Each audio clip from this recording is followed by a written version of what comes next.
Selamat malam saudara, Anda menyaksikan Indonesia Bicara, saya Maya Karim. Hari ini 17 September 2021, Palang Merah Indonesia memperingati hari ulang tahun ke-76. Bagaimana kiprah 76 tahun Palang Merah Indonesia dan apa yang dilakukan selama pandemi COVID-19 ini? Tentunya banyak sekali kegiatan yang dilakukan oleh Palang Merah Indonesia dalam bersatu melawan pandemi COVID-19. Dan untuk membahas terkait dengan tema ini, saudara, di Studio 4 TVRI sudah hadir Sekjen Palang Merah Indonesia, Bapak Sudirman Said. Selamat malam. Assalamualaikum, Pak. Selamat malam, Maya. Kabar baik ya, Pak? Alhamdulillah, sehat. Baik, Maya sebelumnya sehat, ya? Sehat juga, Pak. Sebelumnya kami ucapkan selamat memperingati hari ulang tahun untuk Palang Merah Indonesia. Apa saja sebetulnya, Pak, kegiatan untuk mengisi hari ulang tahun ke-76 ini, Pak, yang dilakukan PMI? Ya, terima kasih. Jadi ulang tahun ini sama dengan yang tahun lalu. Suasananya kan masih prihatin ya, masih diliputi suasana pandemi COVID. Karena itu dilakukan dengan sederhana, hanya membaca doa, selamatan, tumpengan di kantor-kantor Palang Merah Indonesia. Tadi juga di markas pusat juga begitu, ada tumpengan sederhana. Kemudian besok kebetulan seluruh pengurus Palang Merah Indonesia Provinsi berkumpul melalui daring untuk melakukan satu musyawarah nasional, musyawarah kerja nasional. Tapi di luar itu tema tahun ini adalah bergerak bersama untuk sesama. Maknanya kita ingin mengajak seluruh elemen masyarakat untuk terus bahu-membahu bagaimana mengatasi wabah ini supaya kita bisa sama-sama selamat di ujung dari wabah ini. Dan kegiatannya tetap sama seperti kemarin, terus melakukan edukasi pada masyarakat, membagi masker, menyiapkan tempat-tempat cuci tangan, kemudian menyemprot disinfektasi. Dan belakangan kita juga ikut terlibat dalam percepatan vaksinasi. Di samping dulu kita sangat dikenal dengan penyediaan donor plasma konvalesen. Jadi kegiatan itu tetap kita lakukan dan kita berharap mudah-mudahan pandemi ini segera meninggalkan kita dan sehingga kita bisa hidup seperti sedia kala normal kembali dalam interaksi dengan masyarakat. Baik, tentu kita berharap pandemi ini bisa terkendali begitu ya, Pak. Tadi salah satu yang disampaikan oleh Pak Sudirman Said adalah bahwa tema yang diangkat pada tahun ini bergerak bersama untuk sesama. Realitasnya seperti apa, Pak, kegiatan yang dibangun ini? Di luar kegiatan Palang Merah, sebetulnya memang kita ini harus bersyukur karena ternyata masyarakat kita sangat solidaritasnya sangat tinggi. Jadi di mana-mana terjadi suasana saling tolong-menolong, itu kita syukuri. Nah, Palang Merah sebagai bagian dari masyarakat tentu ingin membersamai masyarakat. Syukur-syukur bisa menjadi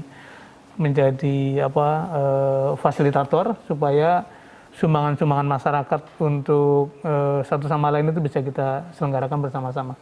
Nah, realita di lapangan memang seluruh operasi COVID yang diselenggarakan PMI supportnya sebagian besar datang dari masyarakat.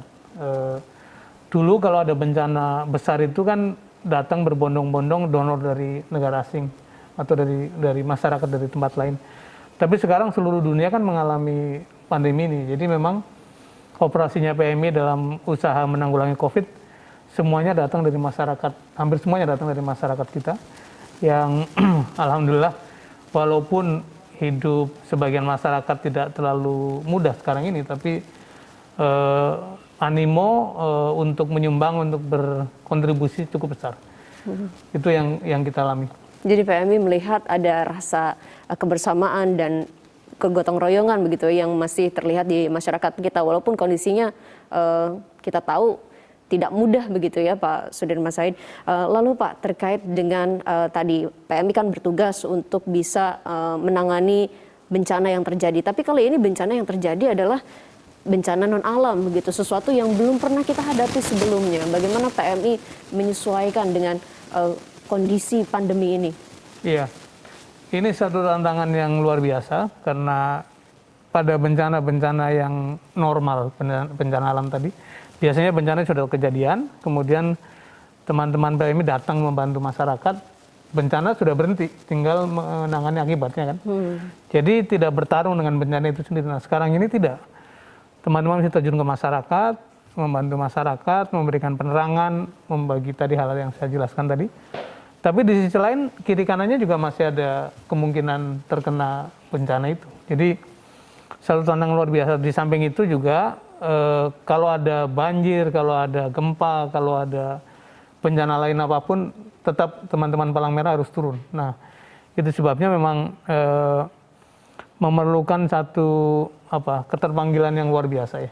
Bagaimana mereka bisa menerjang atau menghadapi tantangan itu, tapi tanpa harus mengendurkan semangat.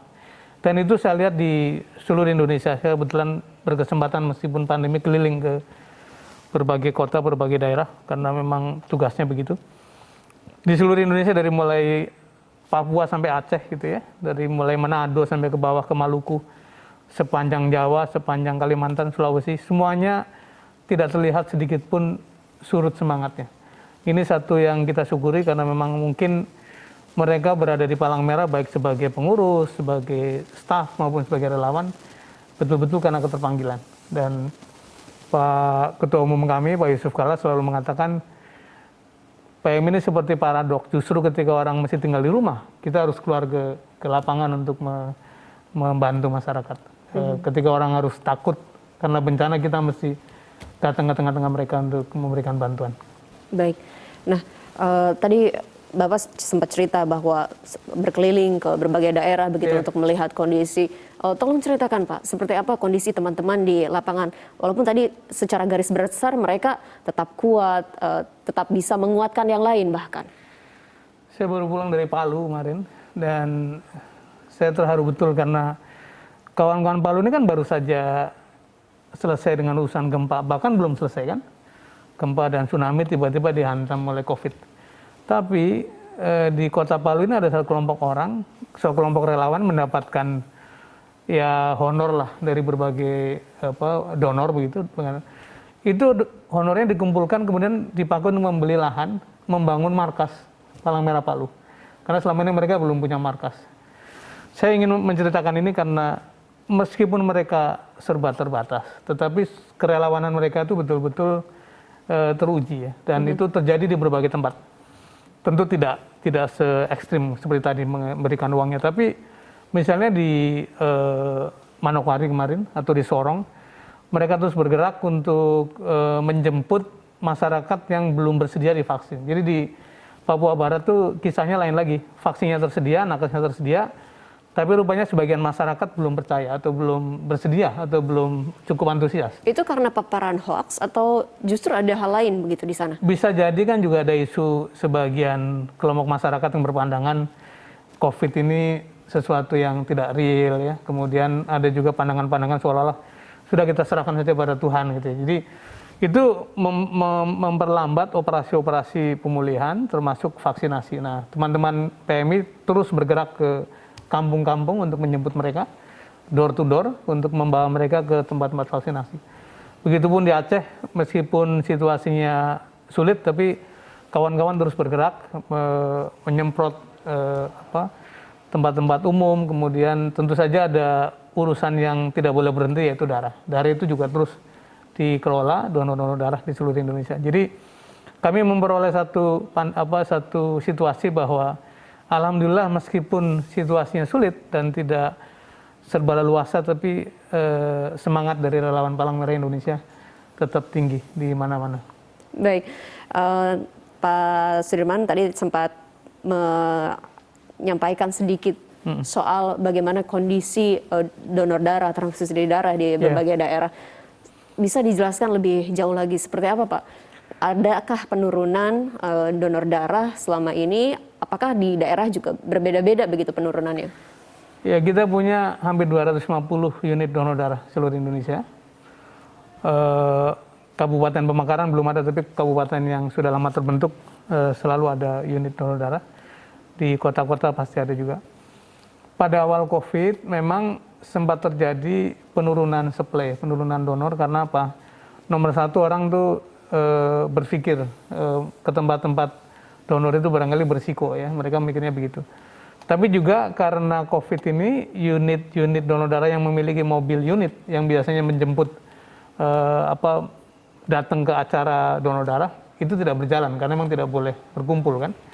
Jadi supply-nya sempat turun, Tapi lama-lama setelah kita berikan penerangan kepada masyarakat bahwa donor itu aman, kemudian protokolnya kita tata begitu rupa, tempatnya dibuat lebih jarang, antriannya sebisa mungkin tidak ada kerumunan. Sebagian unit donor darah malah menggunakan IT sebagai cara untuk ngantri sehingga orang register dulu, daftar dulu baru kemudian dipanggil. Itu alhamdulillah kembali naik. Dulu sempat turun 50%, 40% pada kira-kira bulan Juni, Juli tahun 2020. Tapi belakangan kembali normal. Apalagi kami juga mendapatkan support atau bantuan dari lembaga-lembaga strategis seperti TNI, Polri. Itu langganan kita. Kalau kita kepepet, tulis surat kepada Panglima gitu ya, tulis surat kepada Kapolri, maka kemudian dimobilisasi para juridnya, anggotanya untuk melakukan donor darah secara massal. Dan itu kita kerjakan sangat membantu untuk menaikkan kembali stok. Di samping juga kerelaan beliau-beliau di TNI dan Polri itu untuk berdonor membuat confident masyarakat kembali bangun karena sudah diawali oleh prajurit dan anggota polisi gitu ya. Baik. Begitupun komunitas-komunitas seperti Ikatan Alumni Universitas, Ikatan Alumni Sekolah itu juga menjadi bagian dari yang ikut menyumbang sehingga stok donor darah kita, stok darah kita menjadi kembali normal. Baik, sempat anjlok di awal-awal pandemi, bahkan tadi sampai 50%, tapi sekarang kondisinya sudah mulai membaik dan normal ya, Pak. Pak Sudirman Said tadi sempat banyak sekali menyinggung soal kondisi para relawan. Nanti kita akan tersambung dengan salah seorang relawan yang ada di Jakarta Selatan. Namun usai jeda berikut ini, saudara tetaplah bersama kami di Indonesia Bicara.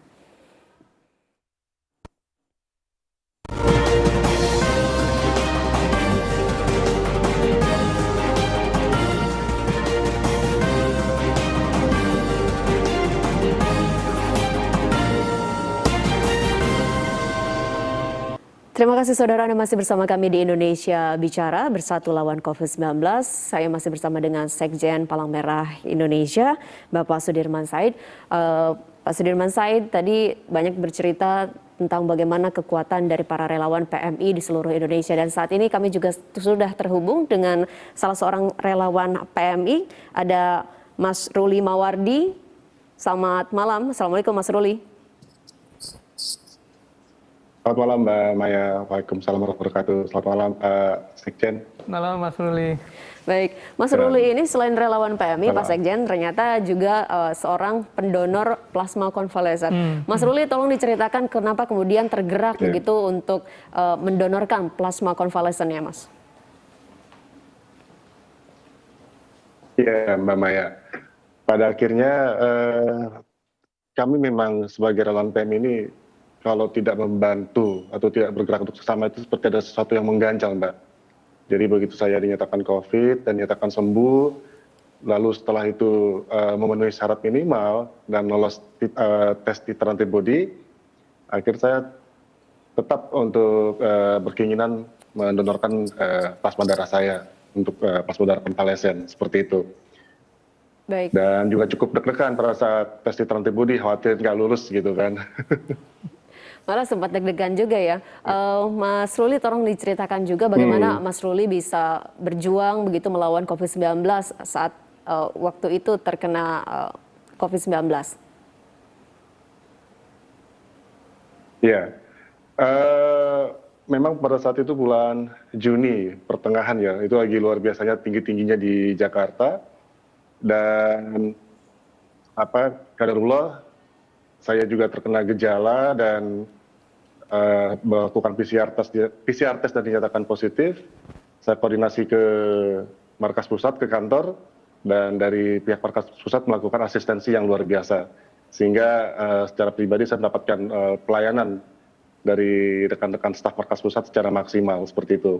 Jadi perjuangan itu dirasa selain kita berjuang untuk diri kita sendiri, mendapatkan support sedemikian luar biasanya dari jajaran staf dan pengurus markas pusat, itu mendorong kami untuk secara psikologis merasa aman, nyaman, dan sehingga proses pemulihan lebih cepat seperti itu, Mbak Maya. Baik, setelah pulih kemudian memilih untuk mendonorkan plasma konvalesennya begitu. Mas, ada perbedaan nggak ketika mendonorkan plasma konvalesen dengan mendonor darah pada umumnya? Oh, ada perbedaan, Mbak. Kalau donor darah rutin, reguler itu per 3 bulan sekali dan saya cuma diambil sekitar 450 cc. Dan itu proses cukup cepat ya, 15 menit. Tapi pada saat ke plasma konvalesen, saya diambil 630 cc dan itu memakan waktu 47 menit. Dan melihat prosesnya, melihat mesinnya, itu apa ya, cukup ada excitement tersendiri gitu melihat yang ada di situ saat itu. Pak Sudirman Said mungkin ingin bertanya juga kepada Mas Ruli terkait dengan pengalamannya mendonorkan plasma konvalesen, Pak. Iya, pasti teman-teman punya tadi, saya nggak tahu excitement atau deg-degan karena kan alatnya lebih rumit, lebih canggih ya. Tapi barangkali bisa cerita kepada Betul, Pak. Pemirsa. Ini kan kawan-kawan banyak yang terkena begitu ya, dan ada yang 2 kali juga tuh, kena donor kemudian sembuh, kena donor lagi gitu ya. Betul, Pak. Kenapa teman-teman relawan begitu tinggi semangatnya walaupun harus menempuh risiko seperti itu? Boleh di-share ke pemirsa? Seperti Bapak tadi sampaikan, Pak, paradoks, Pak.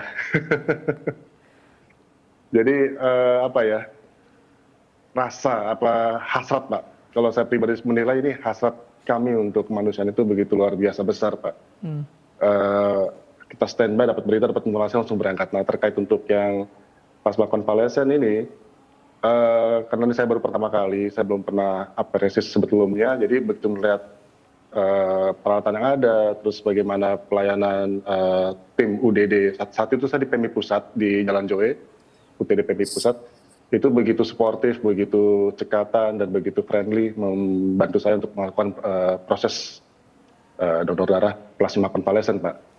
Jadi yang ada tuh saya enjoy, Pak, seperti itu.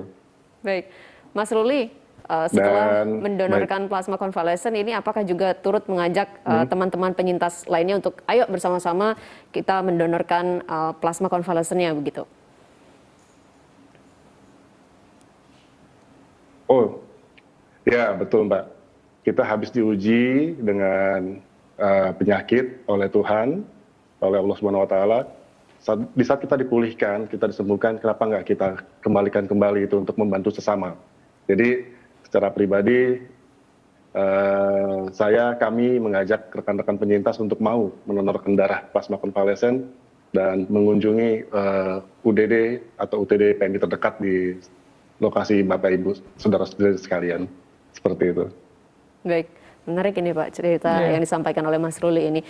Sebetulnya seperti apa penanganan dari PMI yang dilakukan khususnya untuk menyediakan permintaan plasma konvalesen yang memang dibutuhkan oleh masyarakat kita? Jadi kalau disebut tadi UDD itu unit donor darah, ya, tempat-tempat di mana orang biasa datang kemudian diambil darahnya memberikan donor. Jadi pertama memang ada syaratnya itu syarat yang bisa diambil untuk berdonor adalah orang yang antibodinya terbukti terjaga atau naik. Karena memang plasma itu dijadikan semacam booster untuk mempercepat penyembuhan terutama bagi pasien yang statusnya itu penderita kelas menengah atau ringan gitu. Nah, caranya adalah begitu yang bersangkutan bersedia donor, dicek dulu, diambil sampel, kemudian tadi dicek antibody levelnya. Kalau memang semuanya memenuhi syarat, tibalah waktunya diambil. Tadi oleh Mas Ruli disebutkan waktunya antara 40 menit sampai 50 menit. Kemudian diambil 630 cc, 650 cc. Sudah itu plasmanya disimpan kalau pada waktu lagi tinggi-tingginya kasus nggak sempat disimpan lama tuh. Karena sudah ditunggu oleh pasien gitu. Bahkan pada waktu bulan Juli sempat antriannya sampai hampir 5.000 nomor antrian di seluruh Indonesia ya. Nah, tapi ketika kasusnya mulai menurun, sementara pasokannya naik karena banyak yang sembuh, ya sekarang sudah jadi stok, artinya sudah ada positif yang terjadi bukan antrian, tapi kemudian berakumulasi menjadi stok. Sekarang stoknya sudah mencapai 7.500 kantong yang bisa diambil penderita kalau diperlukan. Tapi alhamdulillah dan mudah-mudahan selamanya permintaan itu mulai menurun di berbagai tempat, tidak terdengar ras atau kesibukan untuk memperoleh donor plasma. Baik, kalau kita buka media sosial juga begitu Pak, apalagi ketika kasus naik tinggi begitu, banyak masyarakat yang membutuhkan plasma konvalesen ini kemudian mencari dan menyebarkan informasi kebutuhannya tersebut di media sosial. Apakah ini juga menjadi efektif gitu Pak? Sebetulnya mungkin karena beliau-beliau tidak tahu ya, tapi sebetulnya yang paling cepat adalah menghubungi UDD setempat atau paling dekat lah.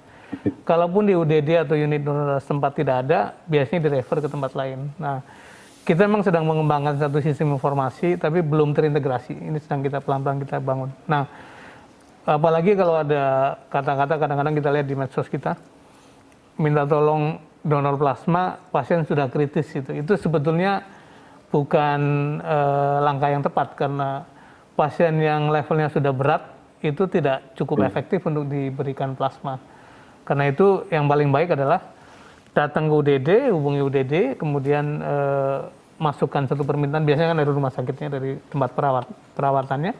Kemudian nanti kalau memang harus nunggu. Tapi kalau ada keluarga yang pernah menjadi penyintas, kemudian bersedia jadi donor, itu juga bisa dilakukan, diselenggarakan di UDD Palang Merah. Itu disebutnya sebagai donor pengganti. Jadi tidak ngambil dari stok yang ada, tapi membawa sendiri calon donornya.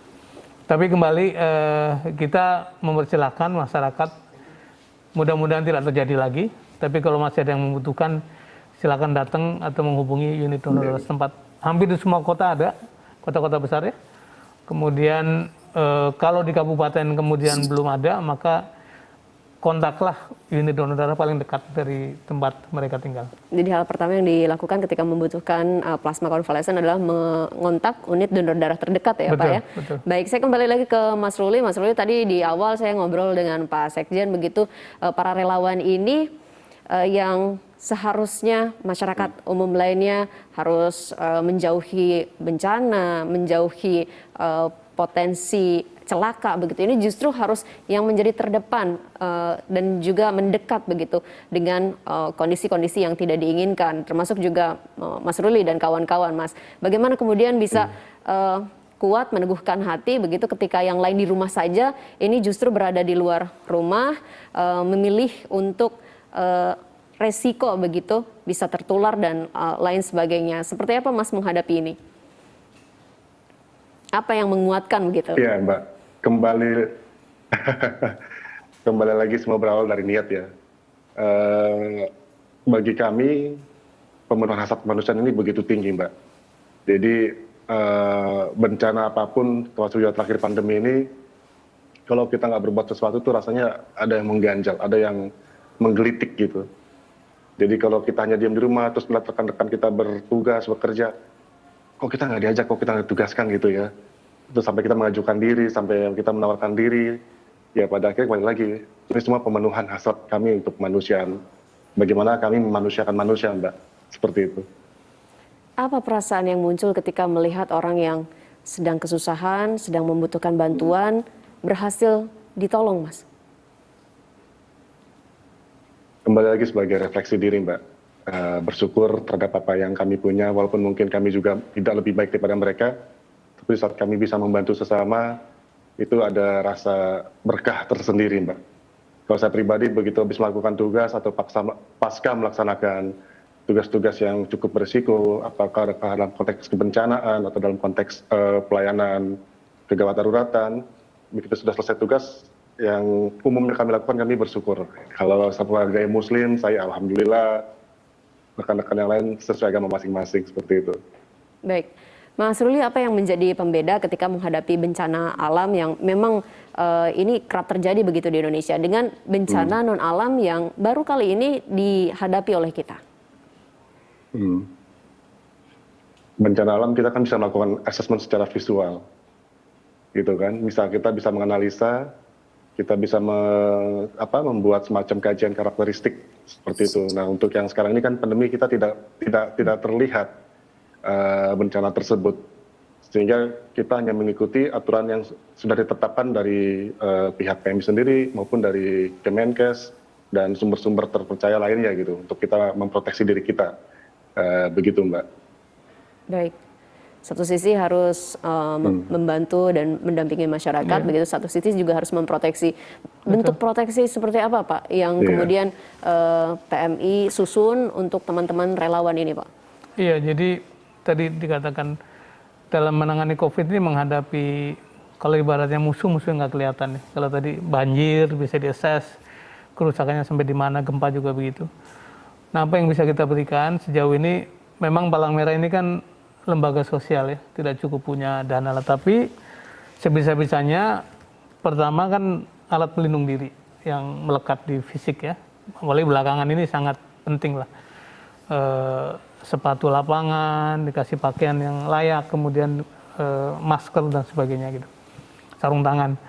Tapi juga secara kesehatan kita menyiapkan asuransi baik kesehatan maupun untuk asuransi jiwa. Bahkan kemarin itu secara khusus kita mencarikan support bagi relawan yang turun ke lapangan untuk di cover asuransi jiwa. Meskipun nilai penggantinya tidak begitu tinggi, tapi paling tidak mereka merasa ada security.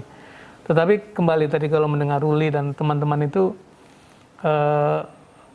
bukan asuransi yang membuat mereka berani, tapi betul-betul karena keterpanggilan jiwa mereka. Dan sebagai contoh memang misalnya di bencana Palu itu yang datang ke sana bukan hanya relawan Sulawesi dan Palu, tapi juga seluruh Indonesia datang ke situ.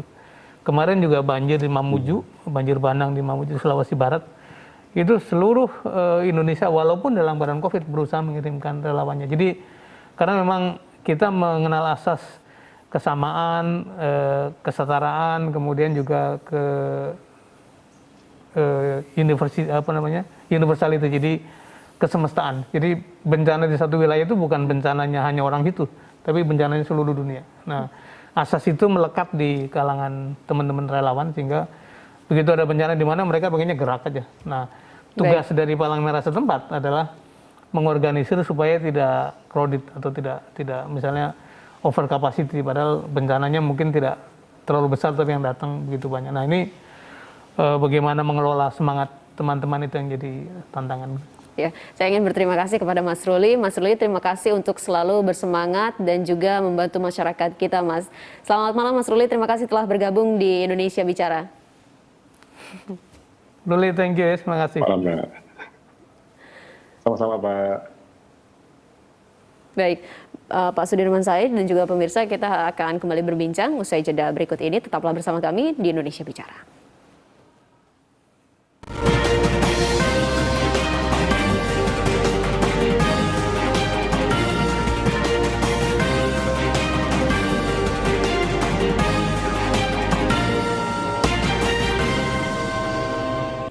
Anda kembali menyaksikan Indonesia Bicara, bersatu melawan COVID-19 bersama dengan Palang Merah Indonesia. Masih bersama dengan Sekjen Palang Merah Indonesia, Bapak Sudirman Said.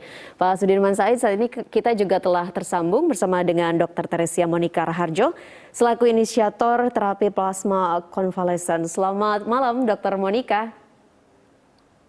Selamat malam juga Pak Sudirman Said. Selamat malam, Dr. Mo. Pejuang. Kabar baik ya? Ya, selamat malam. Senang Kabar sekali. baik sekali.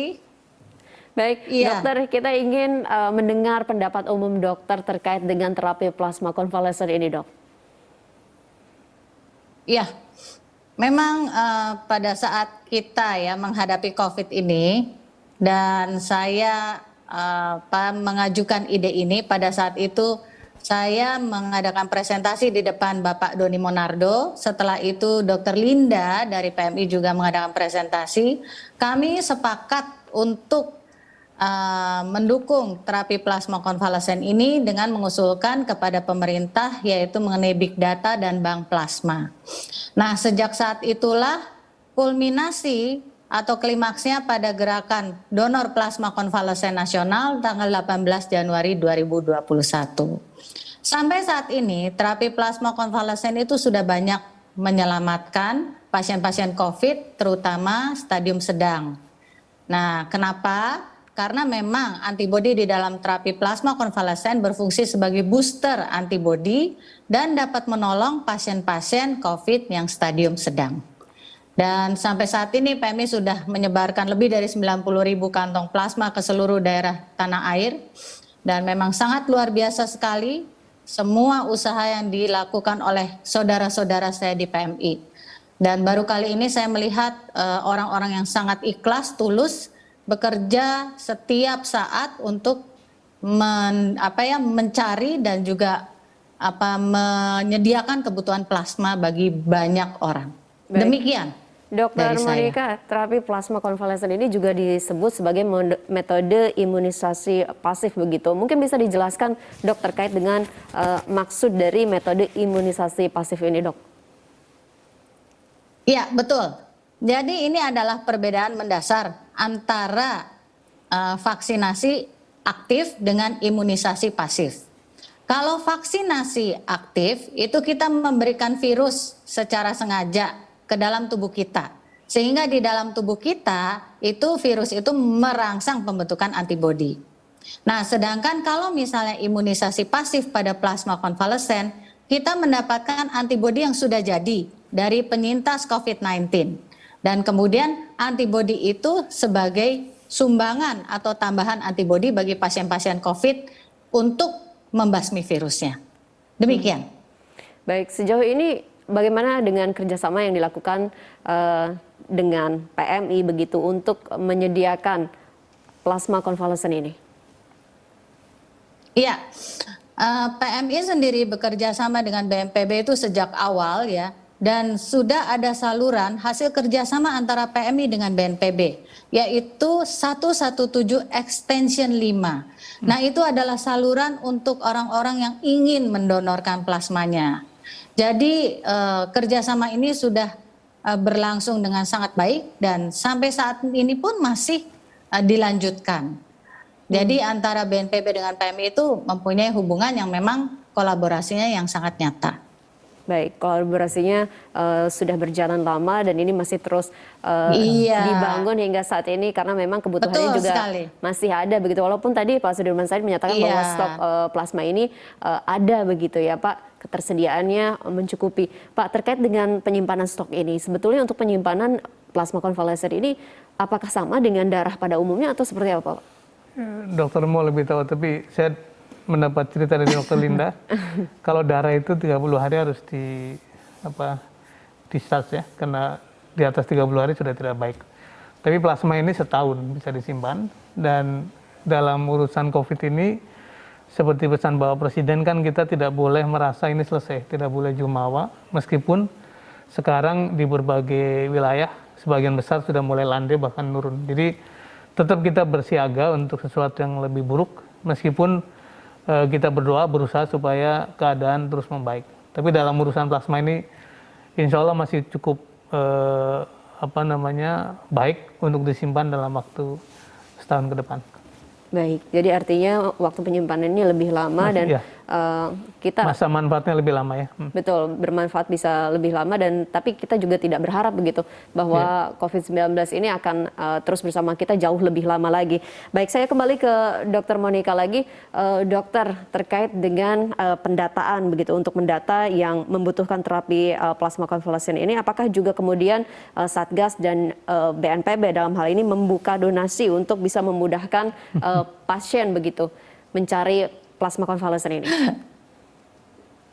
Jelas, dengan adanya saluran 117 Extension 5 dan juga bekerja sama dengan organisasi-organisasi masyarakat seperti Akdoplak ataupun Plasma Hero, itu merupakan organisasi-organisasi masyarakat yang sangat menyumbangkan memberikan sumbangan sangat luar biasa bagi PMI dan BNPB.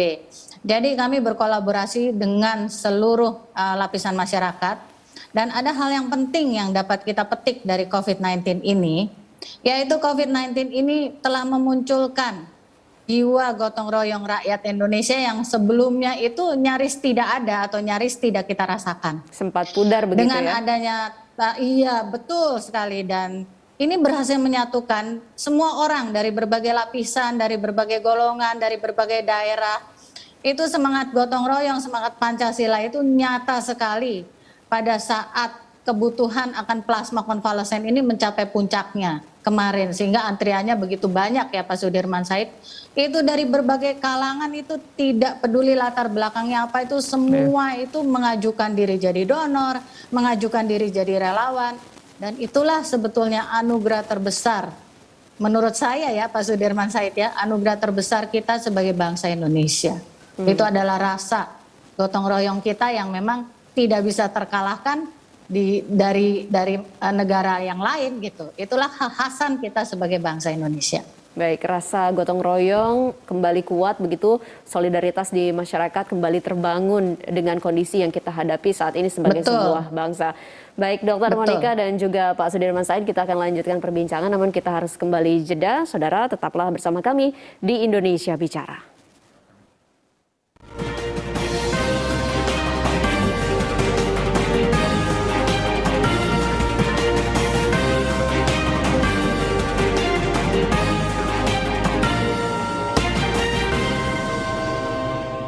Anda kembali menyaksikan Indonesia Bicara. Kita sudah berbincang banyak, Pak, terkait dengan penanganan pandemi yang turut dilakukan oleh Palang Merah Indonesia. Salah satunya adalah menyiapkan plasma konvalesen tadi, Pak.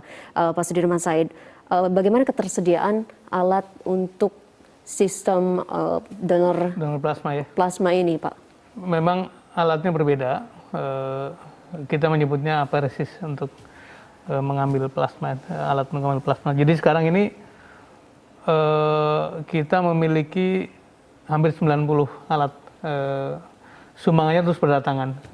Dulu kita hanya punya 40-an, terus nambah, sekarang sudah mencapai 90.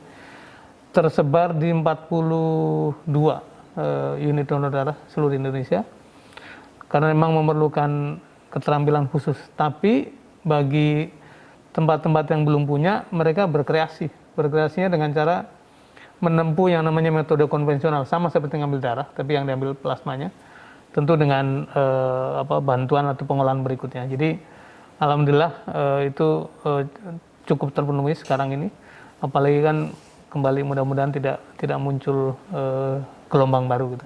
Baik, PMI juga saat ini turut membantu percepatan vaksinasi. Bagaimana prosesnya saat ini, Pak?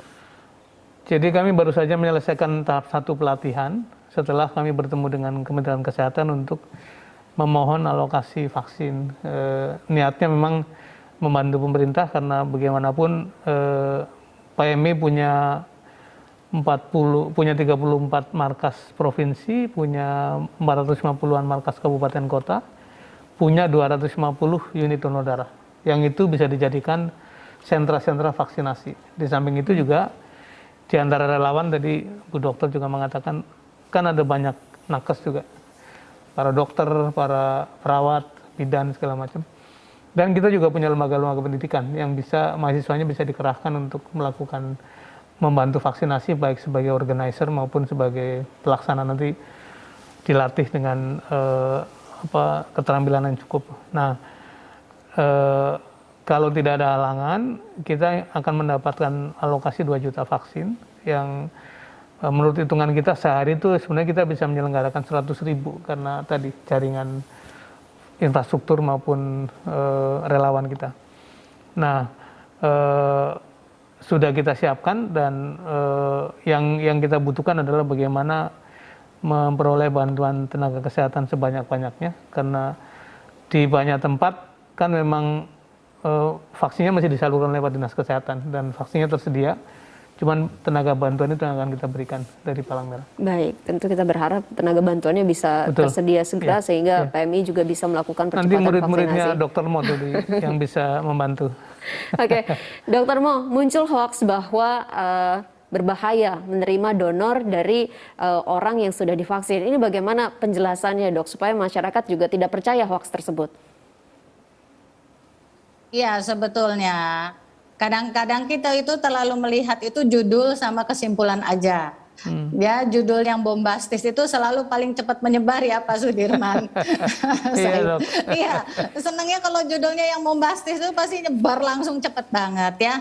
Jadi yang harap diketahui oleh masyarakat banyak ya, sistem screening di PMI untuk donor plasma konvalesen itu sangat luar biasa. Screeningnya bukan cuma 1 tapi 2. Bahkan screening pertama itu kadar rapid antibody. Screening kedua itu adalah penyakit menular, kemudian melalui transfusi darah, kemudian juga misalnya seperti HIV, hepatitis, dan juga kadar dari antibodinya itu benar-benar diukur. Jadi jangan sampai masyarakat tuh merasa, waduh, nanti kalau misalnya penyintas yang sudah divaksin, kemudian setelah 14 hari vaksin kedua mendonorkan, itu akan membahayakan. Tidak sama sekali. Karena screeningnya itu di PMI itu sangat luar biasa. Saya itu kenal banget dan saya melihat sendiri saudara-saudara saya dari PMI itu bekerja. Nggak asal-asalan gitu. Mereka tuh menggunakan standar yang memang tinggi. Ya, demikian juga kebetulan saat ini saya menjadi Direktur RSUKM, yaitu Rumah Sakit Pendidikan FKUKM, yaitu Universitas Kristen Maranatha di Bandung. Kami juga sangat terbantu oleh plasma yang didapatkan dari PMI Bandung dan PMI Cirebon. Itu kualitas plasmanya sungguh luar biasa, sangat teruji. Ya, jadi bahkan dapat dipastikan bahwa kadar antibodinya memadai. Jadi jangan takut bagi masyarakat awam ya Pak Sudirman Said, semua produk plasma yang dikeluarkan oleh PMI itu sudah teruji dari donor yang aman, sehat walafiat. Jadi pasti insya Allah aman dan bermanfaat. Jadi ada cerita lucu nih, dulu kan pada waktu rame-ramenya plasma kan, kok nggak dipercepat saja, bahkan ada yang menyebut, kenapa nggak dibuka saja donor plasma dengan drive-thru gitu. Padahal tadi kan dikatakan screeningnya harus berlapis-lapis, jadi tidak mungkin dilakukan dengan cepat, bahkan lebih ketat, jauh lebih ketat daripada donor darah biasa gitu. Tapi memang kita ini kasus yang yang pertama kali kita alami kan, jadi memang kita belajar dari sini dan mudah-mudahan makin hari masyarakat makin tahu bagaimana proses donor plasma ini. Baik, Pak, terkait dengan masyarakat yang ingin membantu begitu dan kemudian tergerak untuk menjadi relawan PMI, bagaimana mereka bisa ikut menjadi relawan, dan PMI juga punya peran begitu untuk kemudian bisa membina PMR, Palang Merah Remaja. Sementara saat ini sekolah juga belum dibuka begitu, Pak. Jadi di masa normal tanda kutip memang ada rekrutmen tahunan ya. Ada jumbara, ada gathering relawan, ada pelatihan-pelatihan. Sekarang itu tidak bisa diselenggarakan. Tapi biasanya relawan Palang Merah itu memang tumbuhnya dari masa remaja, yaitu ketika sekolah dia menjadi anggota PMR. Kita kalau ketemu orang-orang senior di mana-mana sudah 30 tahun, 20 tahun ada di Palang Merah. Jadi mulai dari sekolah, Palang Merah Remaja, kemudian pada waktu kuliah mereka masuk klub namanya Kop Sukarela, KSR. Pada waktu sudah lulus masuk relawan namanya Tenaga Sukarela. Ini tetap kita lakukan meskipun sekarang memang dalam 2 tahun ini agak slow. Tapi tadi kami rapat di markas pusat, memang sudah waktunya lagi untuk membangun kader baru, karena jangan sampai seluruh tenaga merespon COVID kemudian kader masa depan tidak kita siapkan. Jadi insya Allah kita akan kembali tentu dengan kreativitas bagaimana membangun kerelawanan dalam masa-masa yang sulit seperti ini. Tapi kita harus lakukan itu. Menjelang menutup dialog ini, saya ingin kembali ke Dokter Monica. Dokter, secara singkat mungkin apakah kita perlu bersiap siaga begitu dengan kondisi kasus COVID-19 yang memang mulai melandai di berbagai daerah? Singkat saja, Dok. Ya, sebaiknya kita tetap siaga ya Pak Sudirman Said ya. Yang penting adalah kita protokol kesehatan tetap dijalankan, pakai masker dan sedapat mungkin menjaga jarak. Serta bagi yang belum divaksinasi, segeralah vaksinasi. Karena itu baik untuk diri kita dan sesama kita. Demikian. Baik, terima kasih Dokter.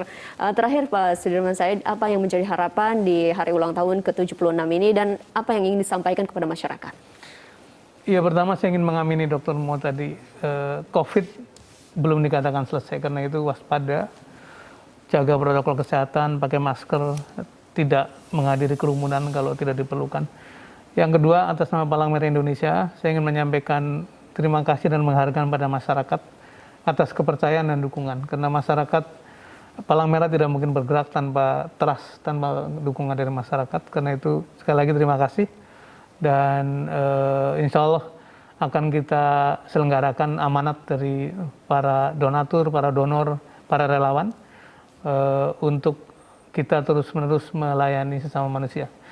Sesuai dengan tema tahun ini, kita ingin bergerak bersama untuk sesama. Terima Baik. kasih. Jadi harapan kita bersama juga. Terima kasih Pak Sudirman Said, Sekjen Palang Merah Indonesia telah bergabung bersama kami, dan sebelumnya juga Dr. Teresia Monika Raharjo, inisiator terapi plasma konvalesen. Terima kasih Dok telah bergabung bersama kami di Indonesia Bicara. Terima kasih Dok. Terima Iya. kasih Maya. Selamat Hari PMI Indonesia. Terima kasih dokter, terima kasih. Salam buat teman-teman di Sama-sama Rumah Pak Sakit Sudirman Said. Maranatha. Iya. Baik, saudara, demikianlah Dialog Indonesia Bicara. Mari bersama-sama melawan COVID-19, dan juga tentunya kita mengucapkan selamat hari ulang tahun ke-76 untuk Palang Merah Indonesia. Terima kasih, sampai jumpa.